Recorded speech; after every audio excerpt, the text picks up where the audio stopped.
নমস্কাৰ চাই আছে ভয়েস 365 আৰু এই মুহূৰ্তত লৈ আহিছো এক বিশেষ খবৰ আৰু এই খবৰটো আছে লাখ লাখ ৰাজ্যৰ কৃষকসকললৈ ৰাজ্যৰ কৃষকৰ বাবে আছে এক সুখবৰ কৃষকৰ একাউণ্টত সোমাব 11000 কোটি টকা সামাজিক মাধ্যমত মুখ্যমন্ত্ৰীয়ে শ্বেয়াৰ কৰিলে এই কথা হুনগুটিৰে আৰম্ভ হোৱা অসমৰ শক্তিশালী গ্ৰাম্য অৰ্থনীতিৰ এক নতুন অধ্যায় আৰু যোগ্য কৃষকলৈ বছৰি 11000 টকাৰ সাহায্য আগবঢ়াব চৰকাৰে কৃষকলৈ অধিক শক্তিশালী ন্যূনতম সমৰ্থন মূল্য আগবঢ়াব চৰকাৰে জনাই আছো সবিশেষ খবৰ ৰাজ্যৰ কৃষকৰ বাবে আছে এক ডাঙৰ সুখবৰ কৃষকৰ একাউণ্টত সোমাব 11000 কোটি টকা আৰু সামাজিক মাধ্যমত মুখ্যমন্ত্ৰী হিমন্ত বিশ্ব শৰ্মাই শ্বেয়াৰ কৰি জনাইছে এই কথা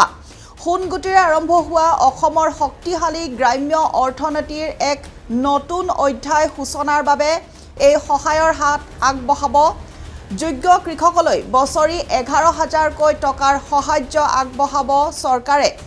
কৃষকলৈ অধিক শক্তিশালী ন্যূনতম সমৰ্থন মূল্যও আগবঢ়াব আৰু প্ৰযুক্তি চালিত কৃষি ব্যৱহাৰে উৎপাদন বৃদ্ধিৰ লক্ষ্য চৰকাৰৰ 10 লাখ মেট্ৰিক টন মৎস্য উৎপাদনৰো লক্ষ্য দুগ্ধ হাঁহ কুকুৰা গাহৰি পালনেৰে গ্ৰাম্য সমবায়লৈ অৱদান আগবঢ়াব চৰকাৰে কৃষক মৎস্যজীৱী দুগ্ধ উৎপাদক আৰু আত্মনিৰ্ভৰ গাঁওসমূহক শক্তিশালী কৰি উন্নয়নৰ ভেটি সুদৃঢ় কৰাৰ প্ৰয়াস চৰকাৰৰ অসমৰ কৃষিখণ্ড আধুনিক কৃষি ব্যৱস্থা ফসল বীমা ন্যূনতম সমৰ্থন মূল্য আৰু উৎপাদন বৃদ্ধিৰো লক্ষ্য মাছ গাখীৰ হাঁহ কুকুৰা আৰু গাঁৱৰ ক্ষুদ্ৰ উদ্যোগসমূহলৈ এই সহায়ৰ হাত কৃষকৰ বাবে অব্যাহত থাকিব ফসল বীমাৰো সুবিধা এতিয়া কেৱল জীৱিকা নহয় আত্মনিৰ্ভৰ অসমৰ চালিকা শক্তি হিচাপে নিজৰ ভূমিকা পালন কৰিব লাগিব কৃষকসকলে ভয়েস 365 দৰ্শকসকলক এই মুহূৰ্তত জনাই আছো এক বিশেষ খবৰ ৰাজ্যৰ লাখ লাখ কৃষকৰ বাবে আছে এক সুখবৰ কাৰণ কৃষকৰ একাউণ্টত সোমাব 11000 কোটি টকা সামাজিক মাধ্যমত মুখ্যমন্ত্ৰী ডক্টৰ হিমন্ত বিশ্ব শৰ্মাই শ্বেয়াৰ কৰি জনাইছে এই কথা যে ৰাজ্যৰ লাখ লাখ কৃষকক সহায়ৰ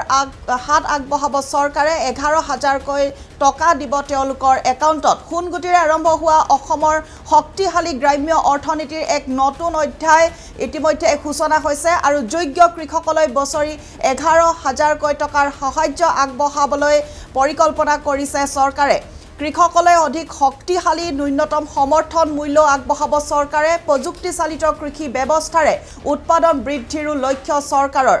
10 লাখ মেট্ৰিক টন মৎস্য উৎপাদনৰো লক্ষ্য আছে দুগ্ধ হাঁহ কুকুৰা গাহৰি পালনেৰে গ্ৰাম্য সমবায়লৈ অৱদান আগবঢ়োৱা সকললৈও দিব এই সাহায্য কৃষক মৎস্যজীৱী দুগ্ধ উৎপাদক আৰু আত্মনিৰ্ভৰ গাঁওসমূহক শক্তিশালী কৰি উন্নয়নৰ ভেটি সুদৃঢ় কৰাৰ এয়া হৈছে প্ৰয়াস অসমৰ কৃষিখণ্ড